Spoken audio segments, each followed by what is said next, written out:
Hi everyone, I hope you're all doing well. As you could probably guess by the title card of this video, this is going to be a Bible study. So if you have a Bible nearby, go ahead and pause me.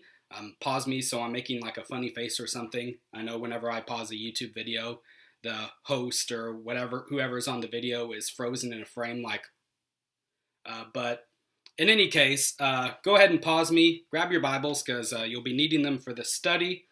I'll be reading out of the King James. And when you get them, turn to the book of Romans, chapter 13. And I really wanted to do this study because there are some Christians that I've been seeing online on social media who are using Romans chapter 13 to claim that Christians have a duty to obey whatever the government says, or whatever the leaders or the rulers of a government dictate. That there's a commandment in the passages in question here that Christians should be subject unto those rulers, even if they are commanding unjust decrees or mandates. And of course, this is an issue that's come up because over the past couple months, actually about over the past year, there's been a plethora of these unjust mandates. Ranging from barring people from going to work and earning a living, barring people from the freedom of assembly. They can't gather together, at least not in any numbers significant enough to matter. I mean, there are some places where they're saying that even having 5 or 6 people together is too much. And of course, tied in with that is preventing people from worshiping together, going to a church. And that's clearly an unjust mandate because it's violating some of the basic freedoms that not just this country, but sort of globally people recognize as being sort of natural rights. It's preventing them from exercising them. And of course, at the local level to the federal level, in different places, there are even government orders that are claiming lordship over people's bodies, telling them that they have to wear something on their face or that they have to inject something into their arms.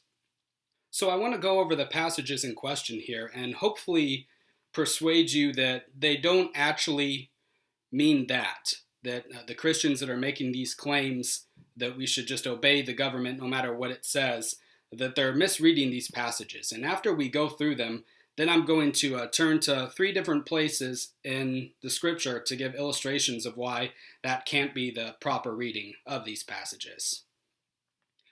So let's go ahead and get started with Romans chapter 13, verse 1. We read, "Let every soul be subject unto the higher powers, for there is no power but of God. The powers that be are ordained of God." Let's stop there for a minute, because you know what this means. It means that Donald Trump was ordained by God to be president of this country. You know what else it means? It means that Joe Biden was ordained by God to be the president of this country. There are no powers that be but of God. The powers that be are ordained of God, is what that verse says. Now, maybe you think that Trump was good and that Biden is bad. Or maybe you think that Trump was bad and Biden is good. Either way, you have to consider that God has put good leaders into power and bad leaders into power. And why would he do that? Well, we're going to turn to another place real quick. Hold your place in the book of Romans, but turn to Isaiah in the Old Testament. Isaiah chapter 3, and we'll begin at verse 1.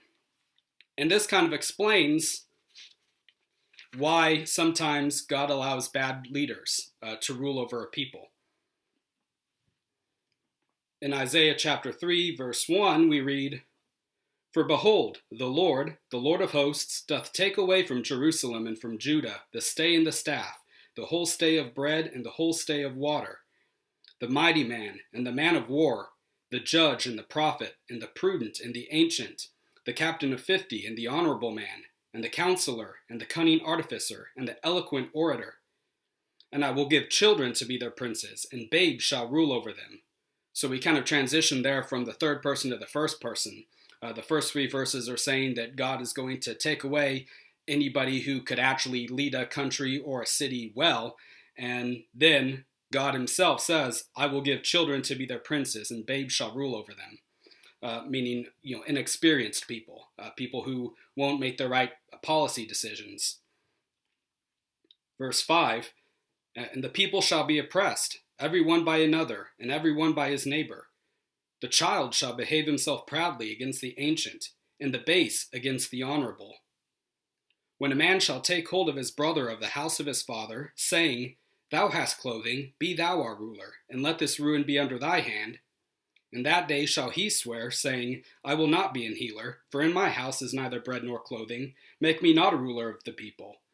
So, in other words, it's getting so bad that they're going to grab hold of a guy just because it seems that he has food and clothing to provide for himself and say, hey, you're better off than all of us. You lead over us. You be the ruler. And he's going to say, no, I can't do that. I can barely rule over myself. It might look like I'm doing all right, but I'm not. I'm poor, or I'm sick, or any other disaster that could happen. Verse 8, for Jerusalem is ruined and Judah is fallen. And why? And this is the important thing to note here. We've just been given this picture of a city that's been wrecked. It's been given bad leadership. People are oppressing each other. Things are topsy-turvy. The base are behaving themselves proudly against the honorable. And why has God allowed this to happen? Well, the end of verse 8. Because their tongue and their doings are against the Lord, to provoke the eyes of his glory. So to read verse 8 again all the way through. For Jerusalem is ruined and Judah is fallen, because their tongue and their doings are against the Lord, to provoke the eyes of his glory. So the reason that all that happens, the reason that God gives a city or a nation bad rulers, is because the people of that city or that nation aren't doing what they should be doing. They're not living according to God's will. They're doing wickedly, or they're ignoring him. They're against him, to use the word that verse 8 gives us, by their actions, by the way that they view their lives. They're not acknowledging God as the creator and God as the true ruler of the world. So that is a demonstration of why God allows this to happen. Whether or not you think one president was bad and the other good, or vice versa, that's why it happens sometimes. And it's happening now, whether or not, you support the one or the other. But let's go back to Romans chapter 13, and we'll pick it up from there. I just wanted to make that little tangent, because I know people question sometimes, well, why would God put a bad ruler in charge of a country? Well, Isaiah chapter 3 tells you why. So we're back to Romans chapter 13 again. I'll start back at verse 1. Let every soul be subject unto the higher powers, for there is no power but of God. The powers that be are ordained of God. Whosoever therefore resisteth the power, resisteth the ordinance of God, and they that resist shall receive to themselves damnation. Well, that's strong language, and that seems to settle the issue, doesn't it? Right? That's what these people who would claim that Christians should always go on with what the government's saying, that's the verse that they'll quote. Because it does seem to say that. It says, so we blindly obey, right? Well, wrong. And how do we know it's wrong? We need to read the next verse. Because the next verse tells us, it actually defines for us what sort of powers that be the first two verses are talking about. It gives us a definition of what's going on here.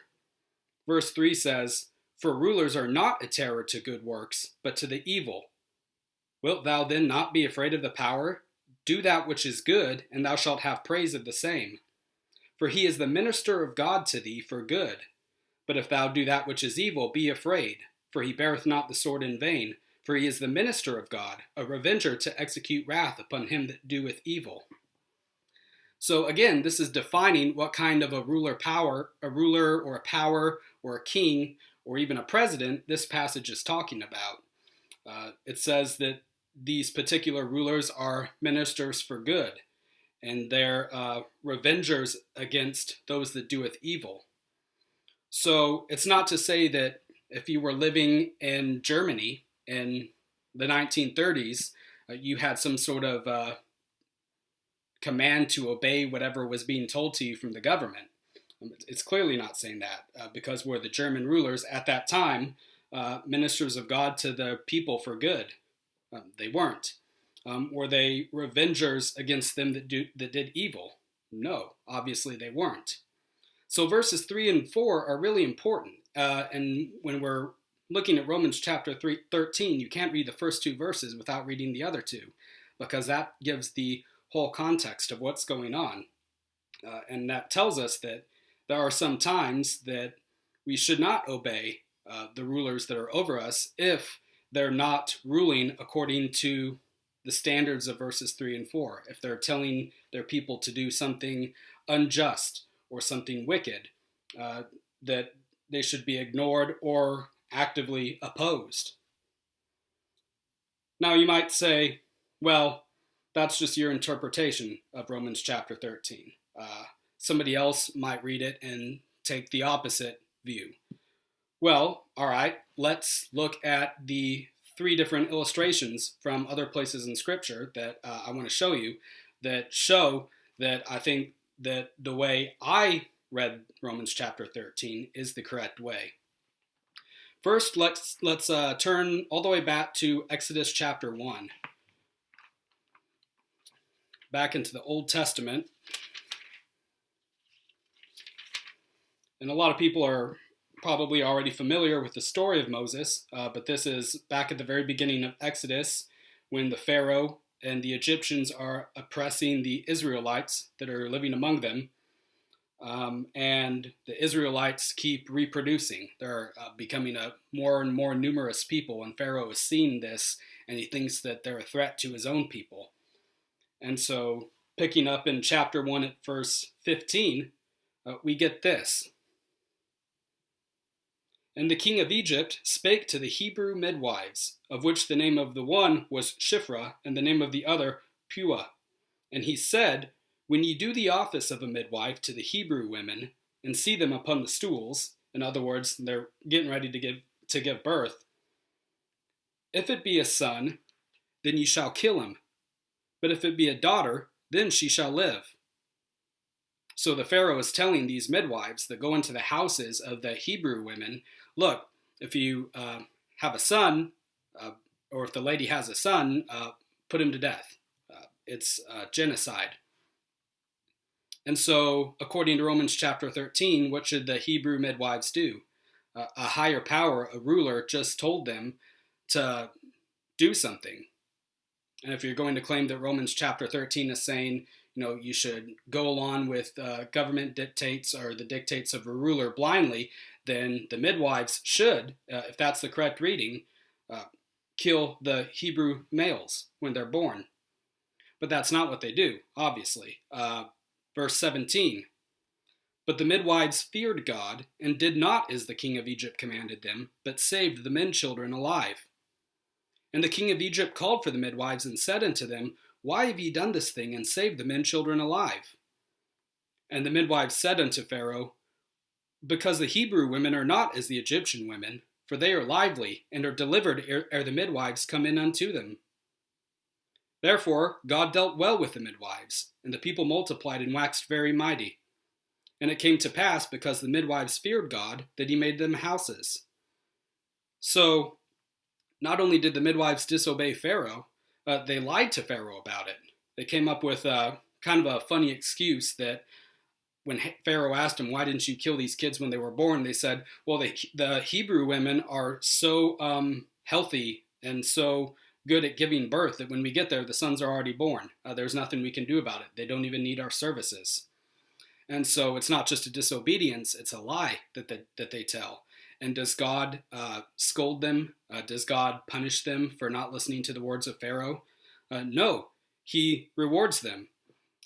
He makes them houses. In other words, he establishes their families. He gives them heirs and descendants. So there's the first illustration of Romans 13 not meaning to always obey a unjust dictate. For the second one, let's look at the book of Daniel. and we'll be in Daniel chapter 3.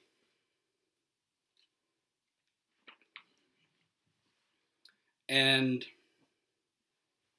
I'll begin at verse 1 and then pause and make some comments, and we'll go on here. So the beginning of verse 3, and for some context, if you don't know what's going on here, the nation of Israel, or the nation of Judah, has been conquered. The Jews have been taken away into captivity to Babylon as servants, and so they're serving under King Nebuchadnezzar, who conquered Jerusalem. Chapter 3, verse 1 of Daniel. Nebuchadnezzar the king made an image of gold, whose height was 60 cubits, and the breadth thereof 6 cubits. He set it up in the plain of Dura, in the province of Babylon. Then Nebuchadnezzar the king sent to gather together the princes, the governors, and the captains, the judges, the treasurers, and the counselors, the sheriffs, and all the rulers of the provinces, to come to the dedication of the image which Nebuchadnezzar the king had set up. Then the princes, the governors and captains, the judges, the treasurers, the counselors, the sheriffs, and all the rulers of the provinces were gathered together unto the dedication of the image that Nebuchadnezzar the king had set up. And they stood before the image that Nebuchadnezzar had set up. Then an herald cried aloud, To you it is commanded, O people, nations, and languages, that at what time ye hear the sound of the cornet, flute, harp, sackbut, psaltery, dulcimer, and all kinds of music, ye fall down and worship the golden image that Nebuchadnezzar the king hath set up. And whoso falleth not down and worshipeth, shall the same hour be cast into the midst of a burning fiery furnace. So what's going on here is that the king of Babylon issues a nationwide edict. And this is going to be like a huge shindig. All of the well-to-do people are going to be there. The judges, the captains, the leaders in the army, the lawyers, the doctors, everybody's coming together for this. Because he set up this huge image, which in the Bible, images refer to idols that people would worship. Idols of stone, idols of gold in this instance, kind of like the golden calf from the story of the Exodus. And so the king has set up this idol, and he's commanded everybody to come together, and that when the band starts playing with all those different instruments that it lists, then everybody should kneel down and worship the image, kneel down and pay respect to the image. But it's reported to Nebuchadnezzar, while all this is going on, that there are 3 people who won't do it. And these are 3 of the Jews who were taken into Babylon in captivity. And they are Shadrach, Meshach, and Abednego. We read in verses 13 to 18, Then Nebuchadnezzar in his rage and fury commanded to bring Shadrach, Meshach, and Abednego. Then they brought these men before the king. Nebuchadnezzar spake and said unto them, Is it true, O Shadrach, Meshach, and Abednego? Do not ye serve my gods, nor worship the golden image which I have set up? Now if ye be ready, that at what time ye hear the sound of the cornet, flute, harp, sackbut, psaltery, and dulcimer, and all kinds of music, ye fall down and worship the image which I have made, well.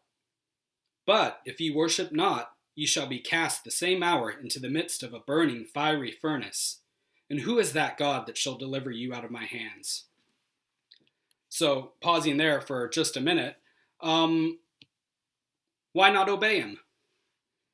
If you're Shadrach, Meshach, and Abednego, why not obey? One, what does it hurt? All you're doing, really, is taking a knee, bending down for a few minutes while the music plays, and then you stand up and shake hands with everybody and go home, presumably. The king isn't commanding them to kill someone or do some other sort of vile deed. It's just bending down and worshiping a golden image. What's the big deal, right? It doesn't even take that much time out of their day. It's not a big inconvenience. It's not an inconvenience to have to wear a mask everywhere you go. What's the big deal? Even if you don't think they work, at least it makes other people feel comfortable. So put on a mask. It's not a big deal. Or what's the big deal about telling somebody that they have to get a vaccine to travel, which I know that they've been talking about. And pretty soon, I'm sure it's going to be you have to get a vaccine to work at a particular job or go to a particular place. What's the big deal? Maybe you don't think it'll work. Maybe you just really don't like the idea of being told what to do. But really, come on. It'll be more convenient for you. It'll be more convenient for everybody if you just take the thing. Wear the mask, take your vaccine, stay at home until the governor or whoever it is tells you that it's safe to go outside. So, what does Shadrach, Meshach, and Abednego say? Verse 16, Shadrach, Meshach, and Abednego answered and said to the king, O Nebuchadnezzar, we are not careful to answer thee in this matter. Well, that's a good start, isn't it? They say, listen, we don't really have to consider our words wisely here. We already know what we're going to say. We know what we're going to say without even thinking about it. We are not careful to answer thee in this matter. If it be so, our God whom we serve is able to deliver us from the burning fiery furnace, and he will deliver us out of thine hand, O king. But if not, be it known unto thee, O king, that we will not serve thy gods, nor worship the golden image which thou hast set up. So they refuse outright. And what I like about these verses is that they recognize that the refusal might cost them their lives. They say, if it be so, if God's willing, they can deliver us, or he can deliver us from the fiery furnace. But he might not. He might let us burn here. But even if he does, we're not going to compromise our consciences. We're not going to do something that we believe to be wrong by bowing down and worshiping this golden rock of yours. Kind of in the same way that Jesus Christ, in the garden on the evening before his crucifixion says, Lord, if it's possible, let this cup pass from me.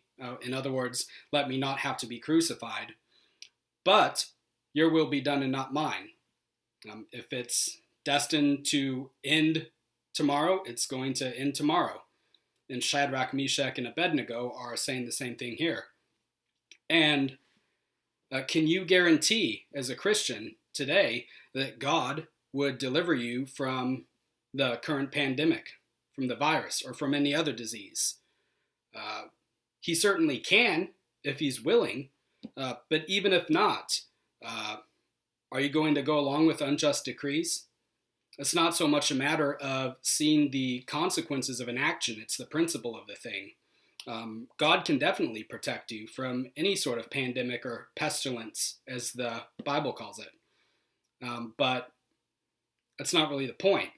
The point is, are you going to live your life in a way that honors him, or are you going to live your life in a way so that you're indistinguishable from people who aren't Christians, from people who have every reason to fear a pandemic and do what they can to cling to life, because in their minds, this is the only life that they have. It's something to think about.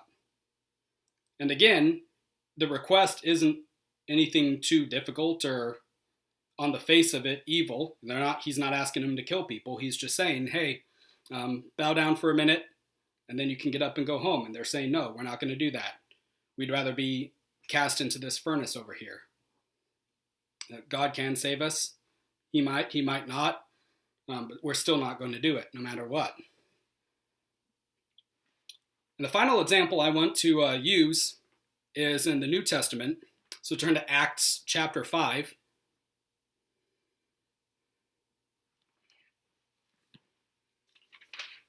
And I actually just thought of another example off the top of my head, and we might turn there in a minute as well. But Acts chapter 5,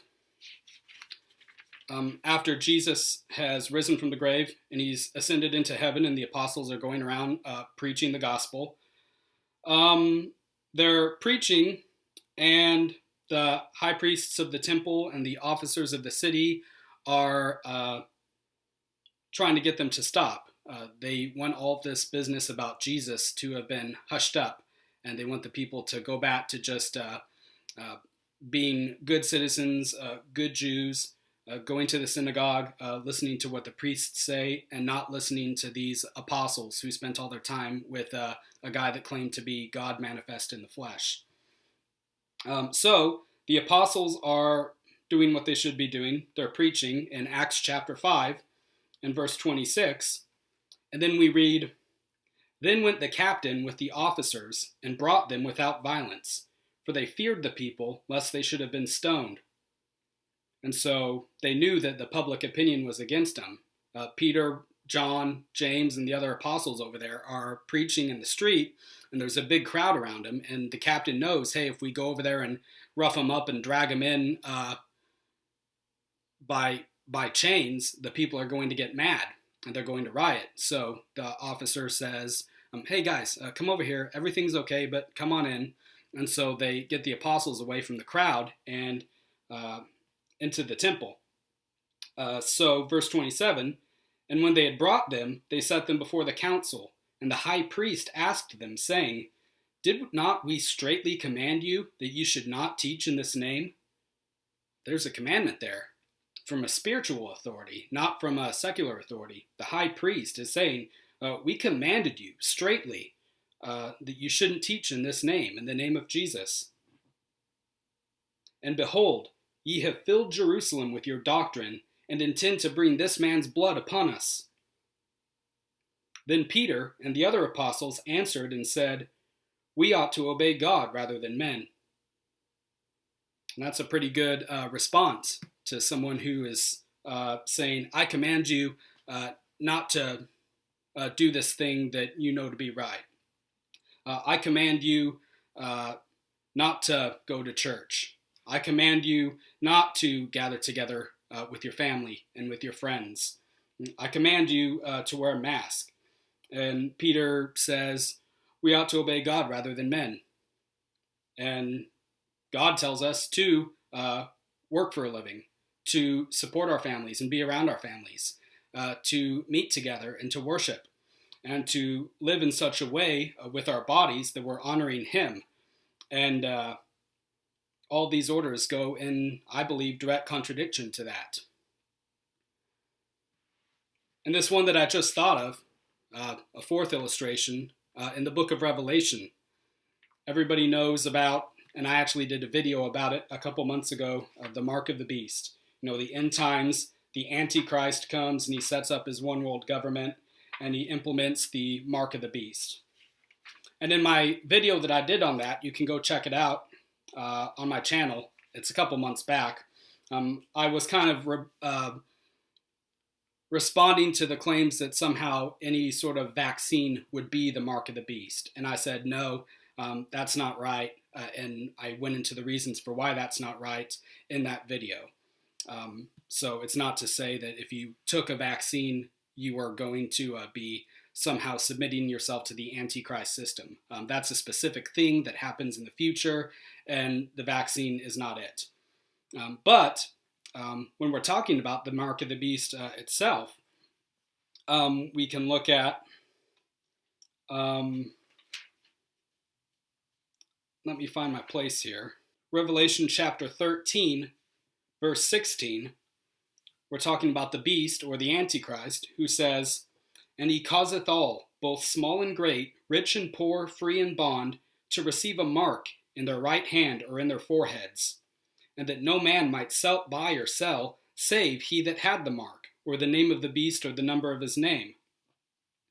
So in the future, this is going to be a commandment that goes out, a commandment to take this mark, either in your head or in your forehead or in your hand. And without the mark, you're not going to be able to buy or sell. So it's one of the dangers of the cashless society ideas. Why have cash when you just have a mark? And there'll probably be a scanner or something. Scan your hand saying, oh, you have so many credits on your little digital microchip that's been implanted in you. Here you go. That's the idea there. But again, what does this mean? Should people take this mark? No, they should not. God says that anybody that takes this mark is going to be damned. In chapter 14, verse 9, we hear, And the third angel followed them, saying with a loud voice, If any man worship the beast in his image, and receive his mark in his forehead or in his hand, the same shall drink of the wine of the wrath of God, which is poured out without mixture into the cup of his indignation. And he shall be tormented with fire and brimstone in the presence of the holy angels and in the presence of the Lamb. And the smoke of their torment ascendeth up forever and ever. And they have no rest day nor night who worship the beast in his image, and whosoever receiveth the mark of his name. Clearly, Romans 13 isn't in effect there, because if that were the case, someone who had taken the mark of the beast could say to God, look, I was just doing what my leader told me. So how can you justly punish me for that? But again, that's because Romans 13 isn't teaching complete, unquestioning, blind obedience to a government authority. I'm going to go back to that and read it through again in closing here. And now that we've gone over these examples, think about how these verses apply to the current situation. Romans chapter 13, verse 1, Let every soul be subject unto the higher powers, for there is no power but of God. The powers that be are ordained of God. Whosoever therefore resisteth the power resisteth the ordinance of God, and they that resist shall receive to themselves damnation. For rulers are not a terror to good works, but to the evil. Wilt thou then not be afraid of the power? Do that which is good, and thou shalt have praise of the same. For he is the minister of God to thee for good. But if thou do that which is evil, be afraid.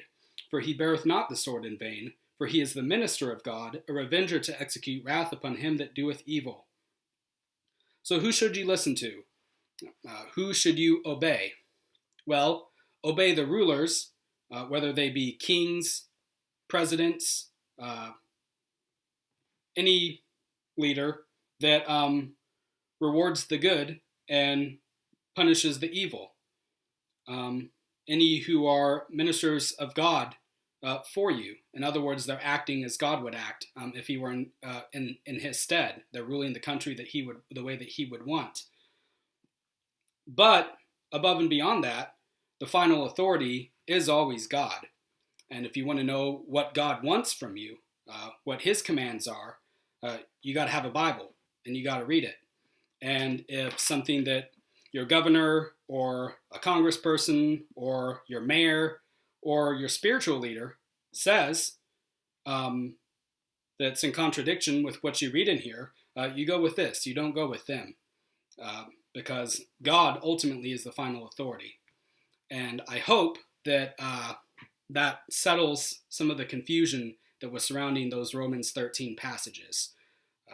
I'm not by any means a preacher or anything like that. I'm just a guy who reads his Bible, studies his Bible, believes his Bible, but that's what I got from that. And I hope that this video was helpful for some people who've been going back and forth debating on these issues. So, thanks for watching and have a great day.